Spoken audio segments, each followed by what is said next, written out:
Hey guys, this is your scribe, you watching education site. तो आज के इस वीडियो में हम बात करने वाले हैं जेईई मेन 2024 के marks versus percentile and percentile versus rank के फॉर्मूले के बारे में कि जेईई मेन के अंदर कितने मार्क्स पे कितने परसेंटाइल मिलेंगे एंड उस परसेंटाइल से कितनी रैंक बनेगी। ये कुछ फॉर्मूले पे बेस्ड होता है। इस पे ऐसा नहीं है कि कोई प्री कैलकुलेशन है कि कोई बता दिया आपको कि बेटा इतने मार्क्स पे आपके इतने परसेंटाइल आएंगे। ये डिपेंड करता है पेपर के डिफिकल्टी लेवल पे। जेईई मेन का जो एग्जाम होता है वो शिफ्ट वाइज होता है और उसी शिफ्ट के अकॉर्डिंग परसेंटाइल आपको मिलते हैं आपके मार्क्स के ऊपर। यहाँ पे हमने आपको जेईई मेन का एक सैंपल स्कोर कार्ड दे रखा है जो कि 2023 का है। इसमें आप पहले ये समझ लो कि जेईई मेन का स्कोर कार्ड दिखता कैसा है। तो इसमें यहाँ पे सबसे पहले सब्जेक्ट के नेम मेंशन है, सारे सेशन 1 मेंशन है, सेशन 2 मेंशन है, कितने कितने परसेंटाइल किस सब्जेक्ट के अंदर आए हैं वो यहाँ पे मेंशन है। इसके बाद उसके नीचे आप जाओगे तो यहाँ पे आपको जो रैंक है वो मेंशन की गई है और लास्ट में आपको कट ऑफ मिल जाएगा जो कि जेईई एडवांस के लिए है कैटेगरी वाइज। तो ये आपका जेईई मेन का रिजल्ट है। अब ये रिजल्ट हमें किस बेस पे मिलता है, कितने मार्क्स पे कितने परसेंटाइल बनते हैं, उसका क्या फॉर्मूला होता है, उस परसेंटाइल से हम रैंक कैसे कैलकुलेट करते हैं उसका क्या फॉर्मूला है, ये सारी चीज़ें इस वीडियो के अंदर मैं डिटेल में एक्सप्लेन करने वाला हूँ। बहुत इंपॉर्टेंट वीडियो है, तो वीडियो को दोस्तों के साथ शेयर कर सकते हैं। चैनल पे नहीं तो सब्सक्राइब करके नोटिफिकेशन बेल को ऑन कर लीजिए। तो पहले हम बात करते हैं कि जेईई मेन में मार्क्स वर्सेस परसेंटाइल का क्या फॉर्मूला है। तो मार्क्स वर्सेस परसेंटाइल जो है ये टोटली डिपेंड करता है शिफ्ट के डिफिकल्टी लेवल पे। अब ये बताओ कि जेईई मेन का जो पेपर है ये 24 जनवरी से आपका स्टार्ट होगा शिफ्ट 1 का जो फर्स्ट सेशन है और ये 1 फरवरी तक चलने वाला है। ठीक है, इसमें 2 पेपर होंगे। पेपर 1 जो है वो बीटेक के लिए होने वाला है। पेपर 2 जो है ये आपका बी आर्क और प्लानिंग के लिए होने वाला है। तो पेपर 2 को भी अपन साइड में करते हैं, पेपर 1 की बात करते हैं। पेपर 1 और पेपर 2 दोनों मिला के टोटल यहाँ पे 12,30,000 बच्चे रजिस्ट्रेशन किए हैं। तो ये बच्चे टोटल रजिस्टर्ड कैंडिडेट हैं।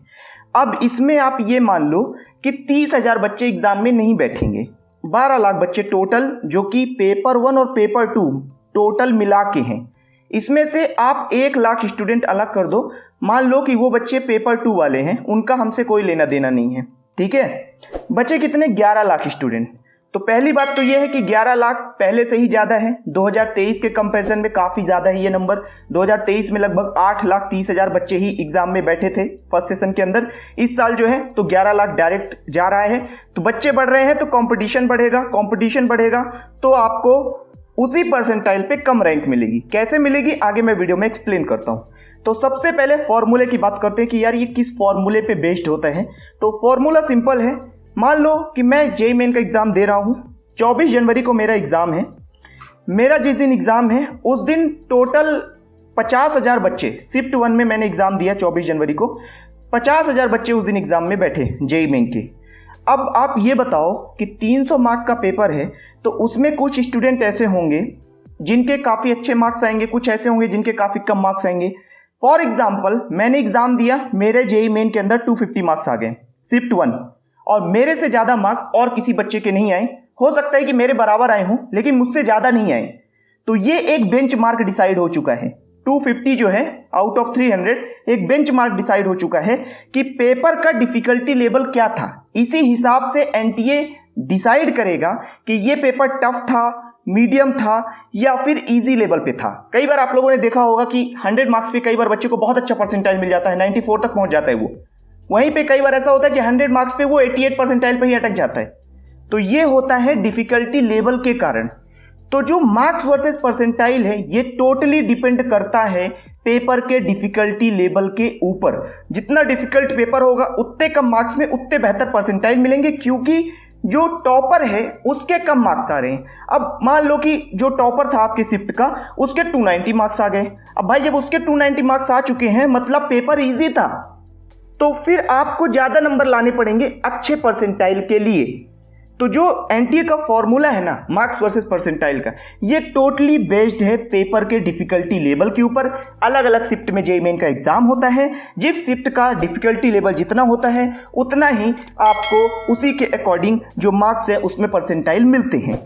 अब इस बात का ध्यान रखिएगा कि कोई ऐसे नहीं बता सकता कि तुम्हारे 100 मार्क्स है तो जेईई मेन के जनवरी शिफ्ट में पेपर होने से पहले ही बता दे कि तुम्हारे 90 परसेंटाइल आ जाएंगे। भाई जब पेपर ही नहीं हुआ तो किस हिसाब से बता रहे हो कि 90 आ जाएंगे, कि 92 आ जाएंगे, कि 88 आ जाएंगे? जब पेपर हो जाएगा उसका डिफिकल्टी लेवल एनटीए किस हिसाब से एनालाइज करेगा कि भाई टॉपर के कितने नंबर आ रहे हैं, वो एक बेंचमार्क है। और उसके बाद फिर आपको उसी के हिसाब से जो परसेंटाइल हैं वो मिलते हैं। तो होपफुली जो मार्क्स वर्सेस परसेंटाइल का एक डाउट था ये आपका क्लियर हो गया होगा, एनटीए का फॉर्मूला आपको समझ में आ गया होगा। अब बात करते हैं हमारे दूसरे टॉपिक के ऊपर, ये भी काफी इंपॉर्टेंट है कि भाई परसेंटाइल से रैंक कैसे कैलकुलेट करें, परसेंटाइल से रैंक कैलकुलेट करने का एनटीए का क्या फॉर्मूला है, वो क्या यूज करता है परसेंटाइल से रैंक कैलकुलेट करने के लिए। तो एनटीए जो है ये नॉर्मलाइजेशन भी इसी के अंदर आ जाता है, मार्क्स वर्सेस परसेंटाइल के अंदर, ठीक है ना। और जो परसेंटाइल वर्सेस रैंक है इसमें भी एनटीए नॉर्मलाइजेशन फॉलो करता है। तो एनटीए कैसे कैलकुलेट करता है परसेंटाइल से रैंक, तो ये समझ लीजिए कि टोटल जेईई मेन में 2024 में 12,30,000 बच्चे थे, उसमें से 30,000 हट गए, वो पेपर दिए ही नहीं। 12 लाख दिए, 12 लाख में 1 लाख हम साइड कर दिए, हम मान लिए कि वो पेपर 2 वाले हैं। 11 लाख बच्चे हैं। अब ये जो 11 लाख बच्चे हैं इससे हमें रैंक मिलेगी, जो नंबर था हमारा उससे परसेंटाइल मिल गया।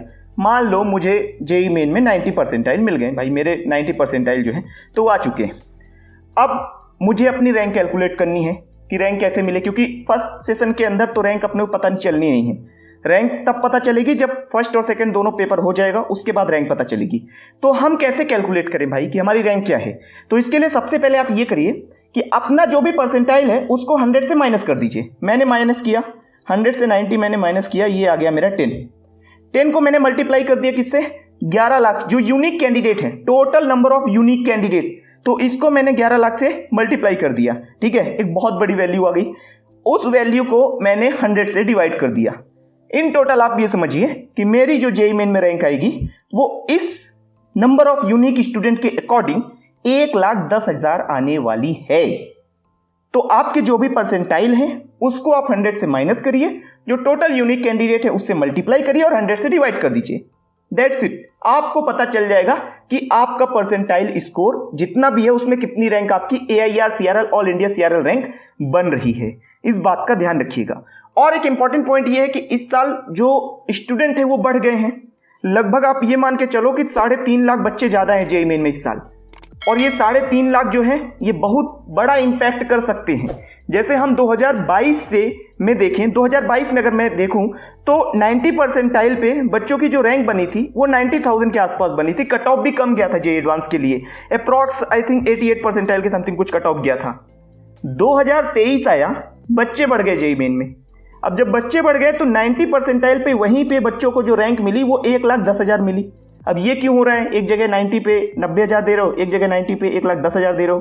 कारण ये है कि 2022 से 2023 में बच्चे ज़्यादा थे, इसके कारण उसी परसेंटाइल पे कम रैंक मिल रही है। और भाई 2024 में तो और भी ज़्यादा हैं।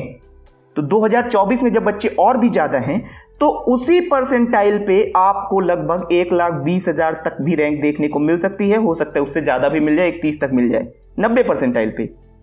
तो इस बात का ध्यान रखिएगा कि जितने बच्चे बढ़ते जाएंगे उतना ही कट ऑफ जो है वो बढ़ता जाएगा। जो यहाँ पे कट ऑफ लिखा हुआ है ना कैटेगरी वाइज 90.77, ये लास्ट ईयर का 2023 का देख सकते हो। जनरल EWS का देखो तो 70.62। तो ये जितने ज़्यादा बच्चे बढ़ते जाएंगे उसी हिसाब से ये उसी तेजी से बढ़ता जाएगा, इस बात का ध्यान रखना। तो जेईई मेन के अंदर मार्क्स से परसेंटाइल कैसे कैलकुलेट करना है उसका फॉर्मूला इस वीडियो में हमने कवर किया।